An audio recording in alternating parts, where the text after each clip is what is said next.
Now, this is probably going to seem like a bizarre way to start an interview about your work, but I want to ask you about something that Don Henley wrote in a lyric for one of his songs, where he wrote, "There's three sides to every story, baby. There's yours and there's mine and the cold, hard truth."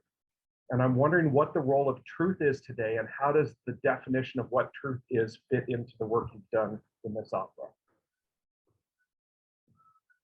It's a great question. You wanna start? Well, I mean, truth has been incredibly fluid as we worked on it, because we have worked on it for, when did we actually really start working on it? Like as an idea, or like in earnest? In earnest, really. I think in earnest it sort of gradually picked up over the last few years. I think that it sort of was in proposal stages, and then we did an early workshop, and Stephanie took a kind of crack at an early draft of the libretto, which was actually quite good. It just wasn't quite what the piece became. And then probably from there, it sat for a little while. This is 2017 or so, and then we sort of but sat way on it. back. Yeah. Just when we started. When we started, it was about, we were really very much in the Trump era, and that was informing our work at the time, and that kind of reality has shifted somewhat. So even though there are huge questions about truth in our culture, I think that the piece became sort of responded to that shift and became more about personal and subjective truths, as opposed to sort of manipulation of fact. Does that make sense, Chris? Does that? Yeah, I mean, I'm really hesitant to tie it to any kind of specific political figure, because I think that's that's a simplified narrative, and I actually think that the whole point of the piece is to avoid simplified narratives. So what I would say is that it appealed to me early on because I was sort of originally interested in doing a piece where multiple perspectives were brought in, because a lot of my favorite literature all stems really from this story. You know, I was actually, I was obsessed with Faulkner, and that was an early inspiration for me. And I, sort of toyed with the idea of this being a Faulkner opera, and then that really didn't make any sense for a lot of reasons. And then I was also really interested in early on in this book by Bret Easton Ellis called The Rules of Attraction. And all of these clearly stemmed from this original Akutagawa story and this shifting perspective. So early on, I think it was more of a kind of a interest in how music might present shifting perspectives. And then I think as time has gone on, and I guess like the word I would use would be hypernormalization, which is a film by Adam Curtis, which is a movie sort of about the tendency for society to have actually shifted into perhaps increasingly more myopic and sort of simplified narratives about the world. And so that's something that I think is extremely connected to the Trump era, but I think it proceeds beyond it, and it also preceded it. So I think that, yeah, it's symptomatic of the larger tendency, in my opinion, for society to have shifted towards simpler, uncomplicated truths in favor of simple, dishonest truths. And I think that is not something that can be reduced to any kind of political party or ideology. Why do you think society has done that? I think it's because it's spun out more and more complex, and that there's just been a tremendous amount of data for every human being to process. And I think that that's really, really tricky. I mean, I don't know. I mean, I'm like a person with like multiple graduate degrees, and I'm like spending half my days figuring out what is like an appropriate behavior in the world of COVID, and that's, which is to say, not that I'm particularly smart or anything, but just that I think most people are asked to make an innumerable number of extremely exponentially more complicated moral decisions in our world. And so therefore, I'm not surprised that there's a tendency towards some kind of simplification urge. And I think that is very directly related to that fact, is that it can be very easily exploited. And I think that is sort of where we are now. Let's go back to the beginning of this project. When did the LA Opera Commission come your way? And what freedom did you have in choosing what it is you did to satisfy that commission? Sure. Actually, if you don't mind, I'm just going to close my window because it's quite loud around here.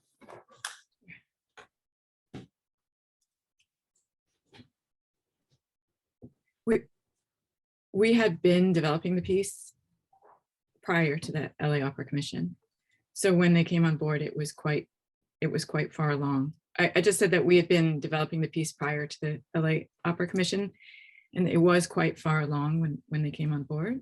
Yeah, I mean, if I recall correctly, because these days in general, it's pretty rare. It does happen, but it's pretty rare that an opera company says to you, "Hi, would you like some money? Write a piece about whatever you want." Usually, it's a project, and you have to have some kind of partners on the project. It's obviously very expensive to produce an opera. So I think there had been some kind of ongoing interest from LA Opera ever since I had gotten to know them a little bit in LA when my first opera Invisible Cities was produced, and I met with Christopher Kelch, their president, then got to know him a bit, and we sort of stayed in touch. And as this project sort of emerged, we thought we would mention it to them as well, because some of the early supporters of the project are based in LA, and we think they're a really, really innovative company who's really interested in doing new stuff. So I think initially that Pittsburgh Opera had signed on to produce the opera, but were not able to commission the opera. And LA Opera agreed to join as the commissioners on the project, with the production being created by Pittsburgh Opera. So basically, the two companies were able to come together to support the project, and they were very interested in. So it was fairly developed as a project, I'd say, by the time they came on like fully, but it's sort of it has evolved since. Yeah, and they've been incredibly open to that evolution. Yeah, I don't think we've ever really gotten any kind of we've only gotten support and care and great efforts from LA Opera to support us, basically, and so that we love them. They're great. Forgive the naivete of this question, but do opera companies actually have a say in what creators do? Yeah. It varies. There's just such a range of different ways of approaching commissioning an opera, but sometimes an opera company has an idea and goes to a composer who then brings on a librettist. Sometimes they have an idea and go to the librettist and bring on a composer. Sometimes they're interested in a particular team and do say, "What would you like to do?" But they're still going to be like, "We want that thing, but not that thing." Yeah, for these reasons. And so we approached them saying, "We'd like to adapt this famous short story. We'd like to have me compose and Stephanie write the libretto and Mary Birnbaum to direct it." And so that was the kind of core team that we approached them with, and they were very eager to be a part of it. So we were very thankful, because their partnership basically made the whole thing possible. Right. You had a workshop reading of the opera last November. What did you learn from that reading, and has the work evolved in any shape or form since then? I'd say that, so we've actually had a kind of remarkable number of workshops, but they sort of accelerated over the last year as this whole thing, because everything was pretty set in stone, and then there was a sort of notable worldwide pandemic that happened in 2020. And so we actually have been pretty lucky, is that there's been some slight delays, but overall the project has more or less proceeded at pace. But there was a long period where we just did not know how apace it was proceeding, because they did not know, because they were dealing with all these cancellations or reschedulings. And so once we basically got the go ahead to, and we were obviously working on it quite a bit before then, but once we got the go ahead, I think, that it was all happening, we really started working probably in deep earnest the summer before last. So the summer of 2020, Stephanie and I went up to Stephanie's house in upstate New York, and we had a huge kind of rewrite period. And from there, the rewrites got smaller and smaller until it was basically done. And then I started composing the opera in earnest probably in early 2020, and I worked on it early 2021, and I worked on it pretty continuously until the end of the year. But in terms of workshops, we actually had one in 2017 when the libretto was very different from what it is now. In London, care of Mahogany Opera Group, they have a festival of new work. And then Miami, University of Miami, is that what it's called? We had a music workshop there, and then we had that was in April 2020, which was unfortunately virtual, which made it a really challenging. Yeah. It was good to have that workshop because it literally got us working on the piece, but it was not so good in terms of trying to have a full ensemble and electronics and singers all over a Zoom with 2 mics. So, I learned a lot, but I think ultimately Yeah. it was just hard despite the best efforts because of the technological limitations. And then we were able to actually have a work in the room workshop at Manus this past September, with piano and of the second half of the opera. And that Really, all of that set us up for the second 2/3 of the opera is quite a bit of the opera, almost Yeah. all of the opera, really. Yeah, but all of that set us up for the workshopping the whole thing in Pittsburgh this past November. So by that time, that's what was fairly solid, and there were only really tiny tweaks that we made after that. Yeah, and I would say that just as the nature of opera, there's never enough time to rehearse. Is that I was pretty much aware that that workshop was going to be, to a certain extent, rehearsal time, because we only have 19 days from first day of rehearsal until the premiere in February. So we kind of knew to a certain extent that this was not going to be a workshop where you could go back to the drawing board, and rewrite the whole thing. So we knew it had to be, I'd say it was probably about 95% there by that workshop. And it was really like a proof of concept workshop, and it felt really strong and good. So, and it was also, I think, to get to know the singers and sort of get some early feedback in. And by there, I'd say that it was, I'd say it was 95% done. I don't think I think we changed a few words here and there and added a few bars here and there, but it was really very, very minimal. The usefulness of something like that is that it will settle in the singer's body, so that when they start in a couple of weeks from now, it will feel like they almost know it in a way that they wouldn't have otherwise. Right. The short story is I believe 6 or 7 pages at most. It's very sparse. And Stephanie, I'm wondering, what inspired the changes from the short story to what is presented in the opera? So have you read the libretto by any chance?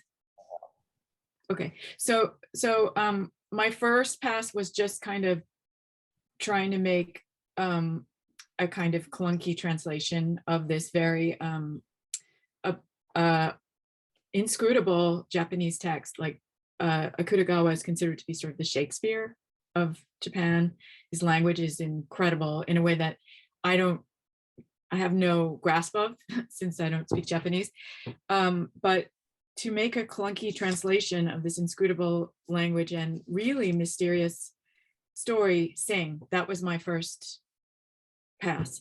And then we started talking about the fact that this was a Japanese story and the 3 sort of creative forces behind it were not Japanese, and what would happen if we took it out of Japan and set it somewhere that was more like sort of culturally resonant to us, especially in terms of the issues of what happens to the woman and the relationship between the man and the woman, and the notion of shame, which is really very embedded in the Japanese culture in a way that I couldn't begin to understand, or none of us could really.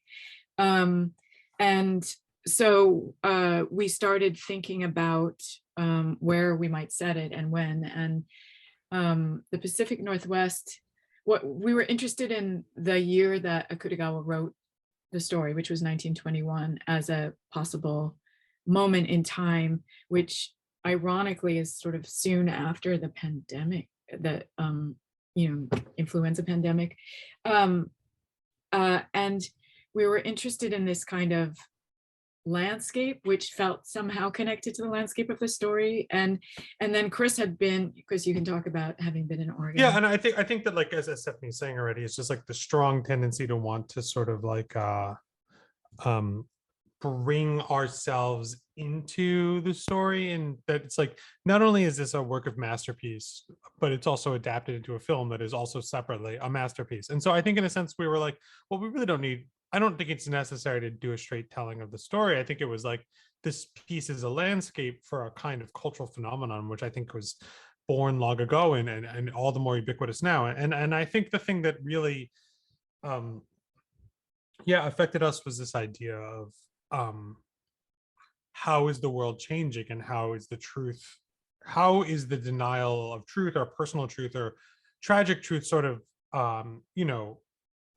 more ubiquitous in our world. And one of them I sort of really hit me very hard as I was in residence at a festival in Oregon for 3 weeks in 2018, I believe. And it was a period where there was 3 weeks of wildfires that coated the sky in smoke. And I was saying anyone who lives in California knows about this at this point. And just this experience was really visceral and harrowing. And I just felt like it wound up finding its way into the world, and that it was, we sort of wanted to keep the connection to Japan, but also bring it to America. Where were there places of immigration of Japanese people? And we sort of found there was an area of immigration around there.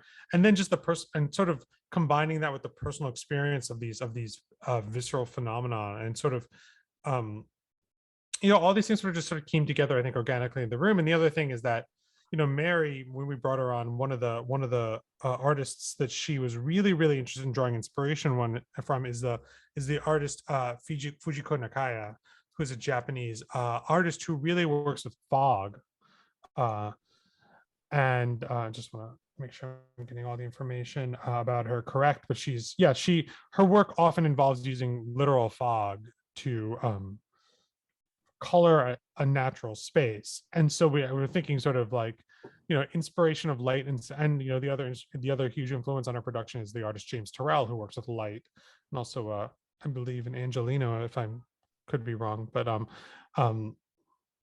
so I think there was just this interested in these kind of two artists as a kind of baseline inspiration for the show.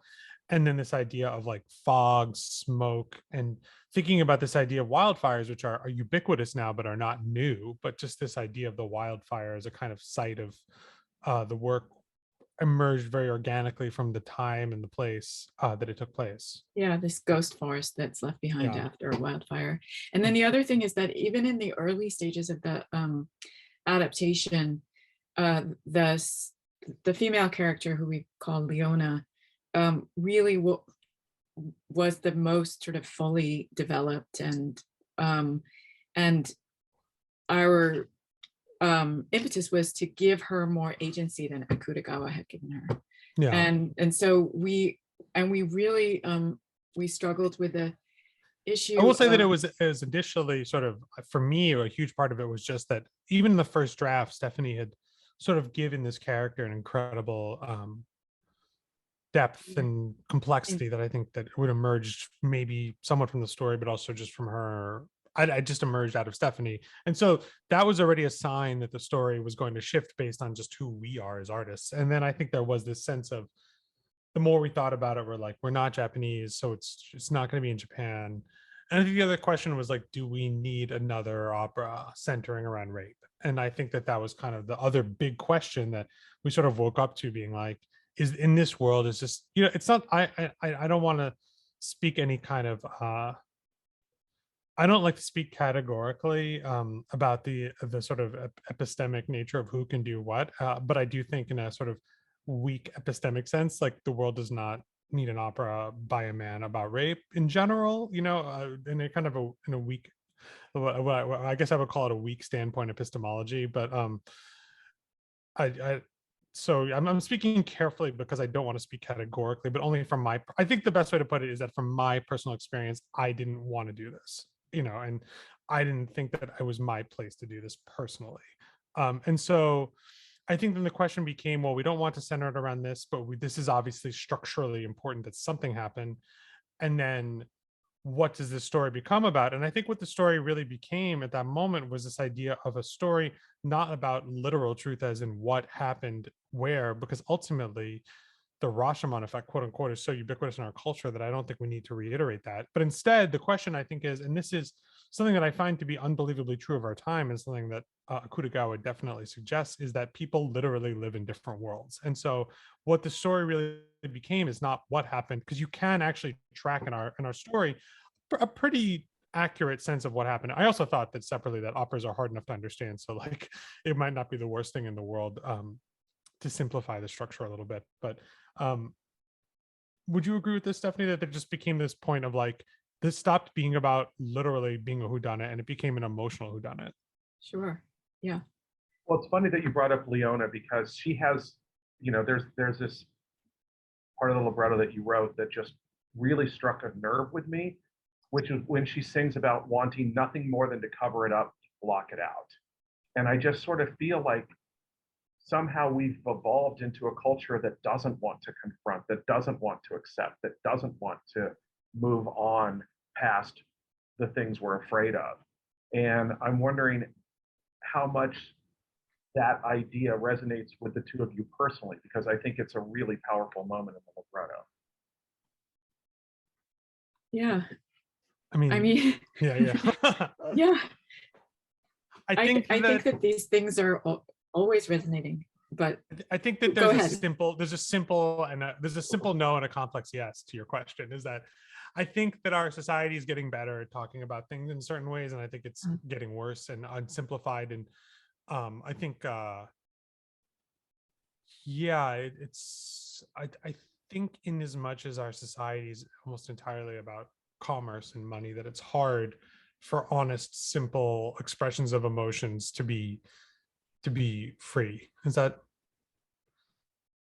Sure. I mean, I think I was writing just from her perspective of that. Yeah. She didn't, at that moment, it was incredibly painful for her to live through those events. And it was too soon for her to live through those events. And what happens after one, experiences a traumatic, an assault or something violent, or and your world changes. How do you navigate that? How do you, just as an individual, not so much as a culture? I don't think that I was trying to make a comment about our culture, and I'm glad if it came off that way. Like, I think my goal as an artist is for it to resonate on so many levels with so many people in ways that hopefully we didn't intend always.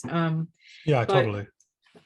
But that how does a young woman live with that experience for the rest of her life, and how does she keep it to herself when she needs, how does she navigate that? It's just a huge, impossible journey that she was just at the beginning of. So that's really what I was expressing there, I think, or I thought I was. Well, I think you can extrapolate out of that, and you know, go down this rabbit hole. But we also live in a culture where people have started to identify themselves by who they are on social media versus who they are, one-on-one with each other. That the public perception of the individual is more important than the personal one. And I just sort of feel like that's another way that we cover up and block out. And so, that was, even outside of the context within the opera, I still felt like there was a truth to that was. Well, I think that there's and that's, I think that there's a level of performativity that is just, I think, part of life that is amplified in our age. And I think that that's, I don't think there's a direct commentary upon that, because how could you in a story that takes place in 1921? But I just think the fact of, again, that is part of, I think the thing is, and this is to me where I think you get a little bit kind of postmodern or meta, what is the liminal space between the lived reality and the performed reality. And so I think that we live in a time when that lived space is quite limited. And so, especially in the kind of post-pandemic era, and as much as how much of life went online, and I think that the truth is that the subjectivity of reality is increasing. And I think that is something that we would like to make. The other thing is, I am just, and this is just me, I can't speak for Stephanie, but I think she agrees with me on this, just as my friend who I know pretty well, is that I don't think any of us are interested in making direct political comments on the world. I think it's more about indirect comments that have resonance with the world. Yeah, and I think that just choosing to set it in 1921 as opposed to today says a lot, because what we were really interested in were these people and how these people struggle to communicate or not communicate, or manipulate each other, and what the repercussions are of kind of human flaws, really, simply, and taking it away from now allows us to focus on that, and I think we need to focus on that more. I think it's to me, it's really interesting to just lay bare how different people's experiences are, because I think more often, and this is myself included, like I don't know a lot of people who live entirely outside my ideological reality either. But I feel that I am more sympathetic to them than many people I know, or at least I attempt to be on a good day. I think we are so eager to demonize people outside of our tribes in this world we live in right now. And I think that there's often they believe things I strongly disagree with, but I'd like to imagine there's a world where it's not quite as simple as that. Since you have differing perspectives in this opera, how much does the score represent variations on a theme, or do they each have individual perspectives that then come together, by the time we've gotten to the end of In a Grove? Oh, well, very much so. I mean, it's what I actually tried to do, and I don't know how successful this is. I remember Beckett talking about this, and also Morton Feldman talking about this, is this idea of deliberately trying to forget and then rewriting something so that you sort of don't consult the original material when you write it. It's just in your memory, and then you try to reconstruct it. Like I tried to use the memory process itself as a form of variation. And so there are these elements that are quite prominent that do come back, but they're rewritten without kind of consulting the earlier material. But I tried to remember what it was, and it sort of allowed the fallibility of my memory to sort of guide a lot of that. And so you do see, the more the opera proceeds, just how much material is constantly cycling back. On a small level, there are I'll just play from the piano right here. It's like there'll be these kinds of like this kind of dissonant minor seventh that occurs again and again in the opera, and that's sort of a murder motive. So that's like on a small level, but then in the architecture of the whole scenes, there's a kind of aria that keeps on coming back again and again with more and more changes and variations. And so I tried to really, and there's a kind of fight scene that happens, and I'm like, okay, I know that this has rhythms in it, it's rhythmic, it's driving, exciting, but each time the instrumentation changes quite thoroughly because the perspective. So in my sense was I tried to remember what I did and follow the libretto at the same time, but it's very much this kind of surreal game of memory. I mean, at least from my perspective. And we also structured the libretto that way too. Like first there was a draft or 4 drafts, and then the 5th draft we were really working hard at making those moments that were sort of like they were somewhat repeating something that happened before, but they were slightly different. Yeah, very much so. And I think I specifically asked Stephanie for that. Yeah. And so as the work evolved, it became more and more so. And I sort of, getting to the end of the opera, I was like, okay, can you get us back to the woodcutter? Like, find a way to do it.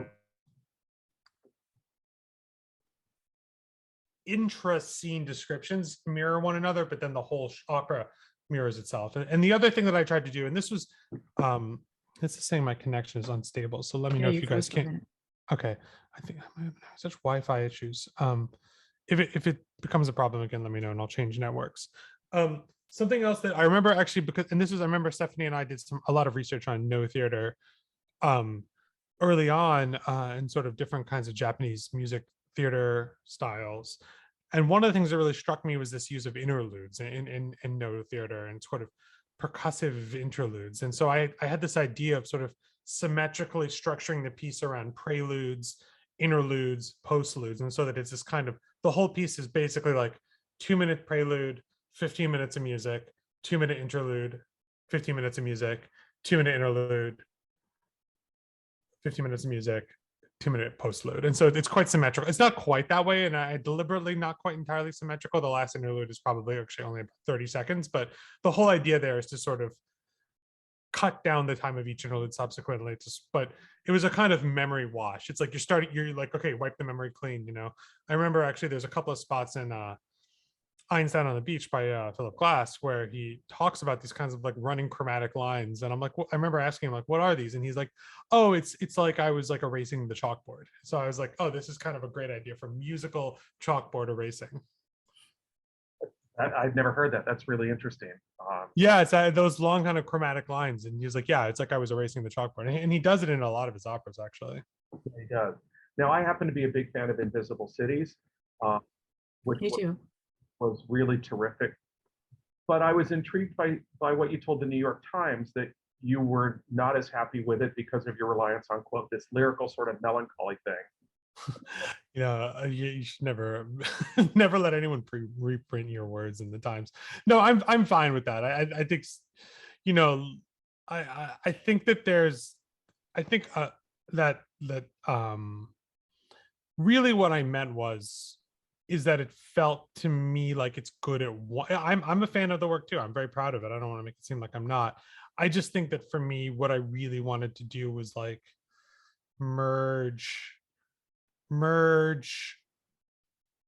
what can we do when we merge non-narrative. I think I actually gave a lecture on this piece like last week on Invisible Cities and at Cal Arts, and I sort of said like, what's the difference between non-linear and non-narrative?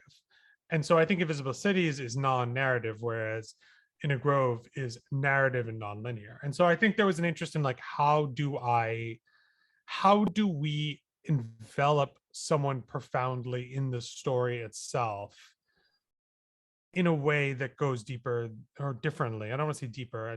I'm really interested in like, how does narrative work and how does it engage us emotionally? And I think I was very interested in expanding my voice as a composer to be able to handle more different things. Well, I was intrigued by the fact that you said little by little, I think I figured out how to compose. Yeah, that feels accurate to me. That's something I definitely will stand by. So did the two of you achieve the goal you set out to accomplish with this work? It's hard to say. We haven't premiered it yet, but I think we did. I'm very extremely proud of the work the two of us have done, and I'm very excited about what Mary has been up to. So you never know, but I'm very proud of what we've done. So to wrap up, what have you learned as collaborators on this piece that you think will inform what you do moving forward, either separately or together? Be nice to your collaborators. I think sometimes it's really hard. And but I think that the process of evolving what we were making, we did so collaboratively, and I think that is incredibly valuable in terms of what I hope that it shows in. I believe that it does, but I hope that it shows in the sort of cohesiveness and organicness of the work. And it takes an incredible amount of patience and pliability, but also rigor and respect. And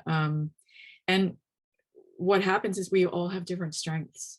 And so if we can be open to those different strengths, then we're really building something incredibly strong. I mean, that's the goal. I think that for me, first of all, I think the highest compliment I can give to the two of them is that I want to make another opera with them. So obviously it went well at the end of the day, because I feel like we made something amazing and I want to do it again. And that's definitely how I feel. And I think it's sort of like, I say this a lot in general about a lot of things, but all these relationships are a lot like romantic relationships, is that they're about respect and consent. And so, which doesn't mean it's all about like being, I take back being nice. I think it's about respecting people if, whenever you communicate with them, which often be like, I'm sorry, you need to rewrite this. And, and I think that Mary has been really, really wonderful in the process as well. I feel like she was sort of our referee a lot of the time, and it was really, really helpful when the two of us would get at loggerheads. And because I said that someone said, why did your first opera, did you not work with librettists? And I said I wasn't emotionally mature enough, because it's really hard to collaborate. And I give Stephanie a lot of credit for her collaboration skills. And so I think it involves an enormous amount of trust in the process, and that can be really, really hard sometimes. And so I think I learned to trust Stephanie and Mary, which does not necessarily teach me to trust anyone else, but I'm very happy to have had this experience. And it has taught me that it's possible. I think it's taught me that the real collaboration is possible. And I know for a fact that this work to me feels like greater than the sum of its parts as a result. Well, terrific. Well, I'm sorry I can't be in Pittsburgh, but I hope that LA Opera puts it on their schedule sometime in the not too distant future, since I am. I think we're not allowed to say exactly when it's happening yet, because it's not fully confirmed, but it will not be that long until you hear it. And I think there will also we're allowed to say that there will be a live stream of the Pittsburgh production that will happen after the actual physical premiere, but in the coming months after the premiere of the work live, there will be a film of the work that's going to happen as well. Terrific. Well, I will definitely be looking at that, and I will make sure that readers at Cultural Attaché, know when that is as well. Yeah, we'll keep you. Yeah, we've asked Katie to keep everyone apprised, so you'll definitely hear from us. Very good. So you'll have no issues with her following up on that. Great. Thank you so much for your time. I really appreciate it. Thank you for taking the time, and thank you for all your detailed preparation you did for this process. Yeah. Well, if I sort of feel like if I don't know, if I go into you say, so what's the opera about, I walk right away. I remember I once had this terrible interview where the interviewer was like, so you seem to have won a lot of awards. How do you win awards? It was sort of like, what is this? What's your deal? It's like, why you asked me to do the interview? So you don't always get someone who's so well prepared. So I'm extremely appreciative of when it happens. Yeah. Well, thank you. Thank you both for your time, and I can't wait to see and hear it, in a grove. Sounds great. We'll talk to you soon. Take care. Bye. Take care.